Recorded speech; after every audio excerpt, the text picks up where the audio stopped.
You might be wondering what I got going on today, my boy. Look, man, we got Sanji versus Rock Lee. Sanji, my boy Sanji versus Rock Lee, bro. And really Rock Lee is really my boy. I ain't gonna lie, I got a lot of money on Rock Lee. I ain't gonna lie, I love One Piece. I do. I really, besides Dragon Ball Z, it's probably the longest running anime that I've been watching. But I've always watched Naruto. I pretty much watched the end of it until it got to the point where, you know what I'm saying, they was doing the ninja war and shit and that kind of stuff. I need to finish these anime. We're getting ready to check out these two kicking fiends, boy. I'm talking about Sanji versus Rock Lee, bro. I really want to see this, man. Look, bro, y'all, do your boy a favor, man. Hit the like button, man. Go down below, subscribe to your boy, man. Let your boy know how you like this video, and if you want to see more Death Battle on the channel, man. Love y'all. Let's get started. Somewhere in the vast ocean is a seafaring land of science, the kingdom of Germa. When the king of germs decided to churn out some Germ King. he got an awesome idea. How about he make his kids into killer emotionless super soldiers? What could go wrong? He forced his queen to undergo surgery that would enhance their children during pregnancy. Yeah, she wasn't much of a fan. So she took a drug meant to counteract the effects to hopefully ensure that at least one of her children was, you know, emotionally stable. A surprisingly low bar to aim for, but hey, good for her. And she pulled it off. While most of her children were violent sociopaths, one showed no signs of their shared superhuman genetics. This is Sanji. Shit, that nigga be kicking holes through shit and all kinds of shit. The poor kid didn't have a great childhood. I mean, he was surrounded by actual superhuman bullies. But he found peace in cooking for his mom. Well, until she died, and then he was thrown in a dungeon. Look, I told you his childhood sucked. Fortunately, Sanji eventually escaped thanks to some help from his sister, who I guess was slightly less of a sociopath, and made his way across the sea as a cook. Until he was shipwrecked and left marooned. Poor guy just can't catch a break. Damn, that is fucked up. Boy, look at my boy. But Sanji found a new daddy in the form of Pirate Red Leg Zeph, who trained him in his own martial art, Black Leg Style. Wait, shouldn't that be Red Leg Style? I'm confused. It's an art that focuses exclusively on kicks, which worked out swimmingly for Sanji. No, puns are my job. I don't need you pirating that from me. As a chef, Sanji firmly believes his hands have no place in a fight. To him, they should be kept as pristine as possible for cooking, which is frankly wonderful etiquette. Even if his own life is in serious danger, he will not break this self-imposed rule. Well, boy, you gotta draw the line somewhere, my boy. I mean, I know you're a damn good cook. That boy was glazing fish balls, literally, bro. Oh boy, you're good. But this man got a shield on the front of him, a shield on the side, and a ball on his head.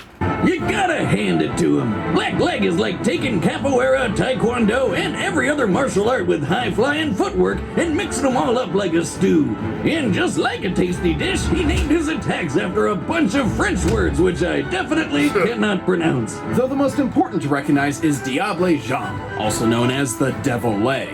By moving at incredibly high speeds, Sanji builds up friction between the air and his leg until it literally catches on fire. To do so, he'd have to be moving his legs over 11,000 meters per second. Oh shit, boy, now they finna get some math involved, but I think that maybe a little bit of that, you remember they said his father, right? His father was trying to develop super soldiers and shit and use his wife for that, and she took some medicine to make sure one of them was at least had emotion and didn't end up like them. Maybe a possibility of that, a little bit of that power probably leaked to them. So maybe he doesn't move as fast as they might think, but he has the power to turn his leg on fire, bro. Who knows? Yeah, that move's pretty lit. Clearly Sanji's super fast. He's quick enough. No, he is fast though. I did forget. He is fast as fuck. To keep up with the pirate captain Luffy, who effortlessly dodged laser beams from a robot man bear guy. It's a long story. That's One Piece in a nutshell. Okay. A very, very long story. Sanji's got plenty of other skills. He can kick your face so hard it makes you as handsome as that devil George Clooney. Oh, brother. Then he can start blasting and Danny DeVito you back to normal with another. And with the skywalk technique, he can literally walk on air by, listen to this, flicking his heels so quickly he creates dozens of miniature sonic booms beneath his feet. Damn. That is insane. Note to self, never skip leg day. In fact, forget This nigga just running up. the other days. All days are now leg days. Sanji eventually found a true family as a chef for the Straw Hat Pirates. With them at his side, he began a hunt for the All Blue, a mythical location where every ocean in the world connects and all manner of sea life exists. A perfect spot for a chef of the sea. But just like all of us, he had to deal with his first and much crazier family at some point. And when he did, he got an upgrade. This is the Raid Suit, a miraculous outfit with hover boots, invisibility, air boosters for increased kicking power, And a snazzy cape. Conveniently, the suit is stored in an easy-to-carry canister that can be opened for a magical... This is spoilers for me, bro. I didn't even know about this shit, bro. I didn't even know that he had this canister. He could pop out and shit. This man is kicking man, ugly ass foot man, foot fungus man. girl transformation, like so. Oh, is this beer? Wait a minute. If that's my beer, what am I drinking? Damn. I'm gonna either need to go to the bathroom or the hospital. While Sanji Both, boy. may not possess the superhuman ability of his siblings, he has learned something similar yet entirely different. Hockey. Gesundheit. This power lets people push their body to new limits in a bunch of different ways. Like with armament hockey, he can make himself hard. Specifically to strengthen his limbs for ironclad defense and stronger attacks. However, Sanji's own speciality is Kenbunshoku, or observation hunt. With this, Sanji can detect the presence of others, including through walls. He can even predict future events, at least to some extent. And hanging with the Straw Hats let him push his abilities to the limit. He's strong enough to keep up with the likes of Zoro, one of the deadliest swordsmen in the friggin' world. And he could battle the marine Fujitora, who could summon meteors from the sky, the largest of which, when compared to the island of Dressrosa, appears to have a diameter of over 780 meters, and thus a kinetic energy of over 12 gigatons of TNT. This man is summoning fucking meteors, boy. I mean, jeez, bro. It don't get no more badass than that. I mean, I thought that I got a little bit of money. Well, shit. It wasn't. It was emoji. Stop sending me emojis and shit. So, like, he fought a guy who could basically blow up a whole island in a snap and then some. Let me know the next time you find a cook who can pull that off. He has his fair share of weaknesses, though. Chef Ramsay? Sanji sees himself as a gentleman and thus refuses to fight a lady at any cost, even his own life. And, he's absolutely terrified of drag queens. That didn't age well. But even with the setbacks and a horrifying childhood, Sanji is a man of the moment, an adventurer with a goal. One day he will surely discover the All Blue, and whatever else comes after that. I was looking for a light. I don't want to hear the, what you call the dub? Is that what you call the dub? I don't want to hear that shit, boy. I want to hear the Japanese voices, boy. Konoha, the village hidden in the leaves, is a land of phenomenal ninja. From Naruto to Sasuke to Kakashi, we've seen them show off their awesome talent on Death Battle before. But one ninja student sought to prove that talent wasn't naturally born. That talent could be achieved through nothing but hard work. This is Rock Lee.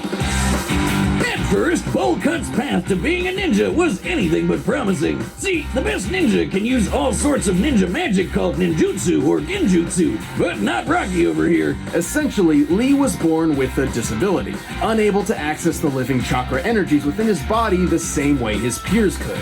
But while this certainly made things difficult for him, he continued to train, pushing himself to become a splendid ninja. Too bad he got paired up with Neji, who might as well have the word prodigy stamped on his forehead. Hello, irony. With no real family to speak of, Lee had no one to guide him on his difficult path. Fortunately, he found inspiration in the form of a fellow bowl-cut individual. Mike Guy, a man who is What? Why would they use this picture of him, boy? That man be going hard, kicking the hell out of people, beating people down, beating people's ass. simultaneously incredibly cool and incredibly weird. Guy saw Lee's potential and trained him to master the art of taijutsu, a ninja's physical prowess using chakra, body, and mind. So he's not gonna be shooting fireballs or popping up clones of himself like the other guys, but he's gonna learn how to punch harder than anyone. Actually, that's exactly the point of his martial art. Strong fist. A style that's all about shattering bones. Not just any ninja can master the form of strong fist. In the hands of a novice, it's a dangerous. Let's be honest though, but let's be honest. Rock Lee, when he fought Gara, boy, that fight was epic. I don't care what nobody say. I don't give a fuck what nobody say. Nigga, that fight was epic, boy. I'm talking about, boy, Gara had a whole demon. He was a Jinchuriki. He had a whole fucking demon controlling his fucking movements and shit. I mean, not his movements like himself, but damn controlling the sand. And Rock Lee still almost beat his ass, bro. I don't care what nobody say. Rock Lee is the GOAT. And he was still young at that time, bro. Dangerous technique. One wrong move and you could accidentally break your own limbs. But Lee quickly got the hang of it and even learned some awesome moves, like this killer drop on steroids, the primary lotus. A technique Oh, that's seismic toss, boy. so useful that many other ninja tried to copy it for themselves. What a bunch of cheaters. He's also got this potion, and if he drinks it, he goes into a super zen state that makes him basically invincible. Incorrect as usual, Boomstick. That It's called the Drunken Fist, boy. was due to American censorship. Right, it wasn't a potion, it was sake. Somehow, Lee's susceptibility to alcohol turns him into an instant expert in the drunken fist, based on an actual martial art. You know, Wiz, I've always wanted to try that style myself, and I'm not gonna lie, I've had a few. Watch this! Jackie Chan. Correction. Real drunken boxers only emulate the movements of the inebriated. They're not actually. Ow, ow, Damn. Piece of cake. Anyway, when Rocky Road isn't totally sloshed, he's got one more ace up his sleeve. The 8 gates. No, boy, the Super Saiyan, boy. We know what that is. We know what that is. In the world of Naruto, 8 metaphorical gates exist within the human body, inspired by real-world Buddhist teachings of opening oneself to achieve enlightenment. But in Lee's case, it's opening a can of whoop-ass. Think of it like that horrible myth about humans using only one small part of their brain. Each open gate increases Lee's abilities in some way.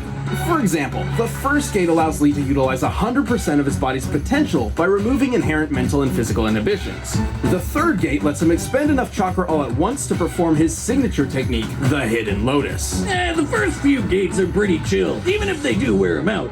Thing is, the more gates you open, the more dangerous it gets. But Lee wasn't afraid. By the age of 13, he could unlock 5 of the 8 gates. More than enough to keep up with the likes of Neji and honorary Green Day member Gaara. He's almost as quick as Naruto, who's dodged light speed attacks. And when he opened the 6th gate, he used it to slice up a giant meteor. Comparing the scale of the meteor to Konoha's mountainside, and assuming Lee contributed his fair share to this group task, he must have produced a force equal to about 230 megatons of TNT. The average nuclear bomb has a yield of about 5 megatons. So getting hit by 6th gate Lee is like having 50 nukes exploding in your face. Damn, boy. Shit. Yeah, no, Sanji, you're gone, but you're gone. Now, Lee has admittedly never used the last 2 gates. However, there are multiple claims that he's mastered them by adulthood. And frankly, as the successor to Mike Guy, who did unlock all 8 gates, Lee should be comparable. Guy could make a blast the size of an island with the 7th gate. With the 8th, he could go head-to-head with the ultimate big bad, Madara. This creep was packing more power than when Naruto's chakra blew a hole through the moon. A 400 petaton explosion. That's way bigger than 50 nukes. Hell, the 8th gate can bend the fabric of space. Just one small problem. Opening the 8th gate puts an immense toll on the body. The moment you open it, you've essentially guaranteed your own death. Yeah, but who cares as long as you take your foe with you? Under Guy's training and with the help of his friends, Lee has shown that he is indeed a splendid ninja. Though he never quite got the chance to prove himself against Neji. Well, according to the wisdom of Gammy Boomstick, one's dead and the other isn't, so I think I know who won. Tact, Boomstick. Now the villager's expert instructor in taijutsu, and with a kid of his very own, it seems Rock Lee's hard work truly did pay off in the end. Damn, this boy got a kid now? Oh my God, bro. Where have I been? Everybody got kids. I got kids, you got kids, they got kids. Shit, boy. He got a kid? I'm not watching Boruto. I don't give a damn. Call me old. Back in the day, there was only 150 Pokemon. I had an argument with a kid not too long ago. Evolution, nigga, evolution. I don't give a damn about none of that, kid. There was 150 Pokemon. He went to Johto. They went to Hoenn. They went to, God damn it, they went to all the kinds of shit. But I get tired of the Ruby and Sapphire. I'm done. I am done. Emerald, okay. I'm done after that.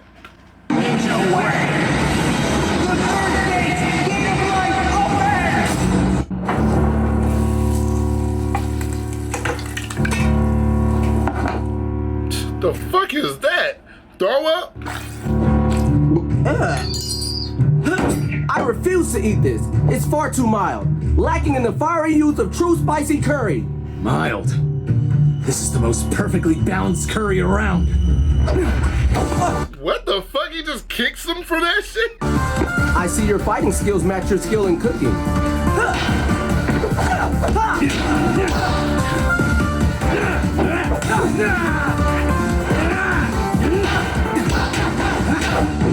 Damn. Show your chef some respect. Respect? I'm a paying customer. Already? They got him drunk already, bro. And that curry was awful. Don't you like that? Look at me like that.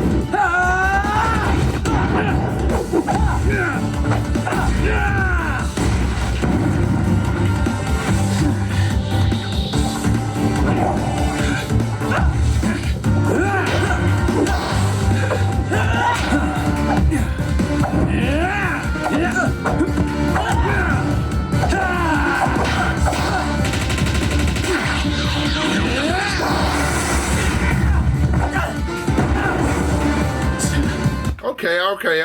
I'm seeing, of course it's gonna be a lot of kicks because Sanji only kicks and Lee has to counter a kick.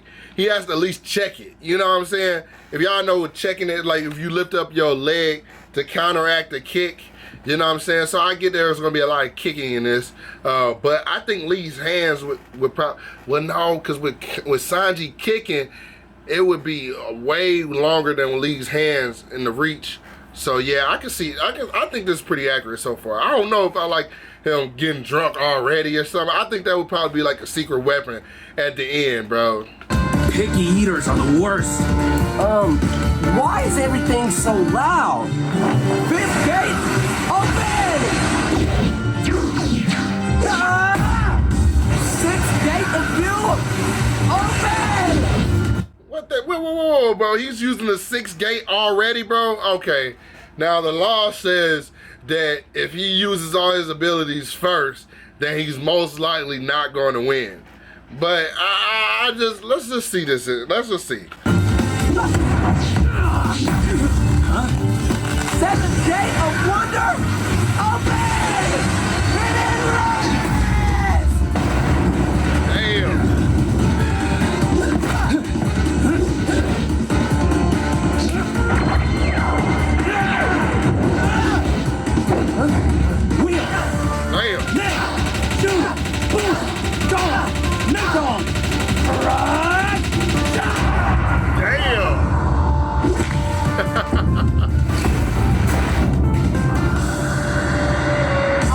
youthful beast of Konoha. I will never give up. 8th gate of death.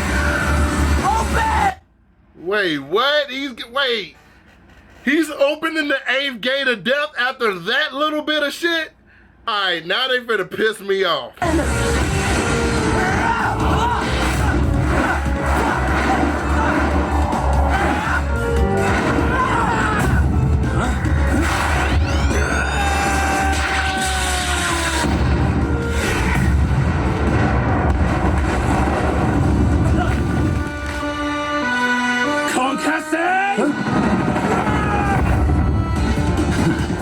Since you wouldn't finish your food, I'm making you cough up whatever you've already eaten. Can't you imagine? Damn. Looks like mild suited you best. My dish is too spicy for you.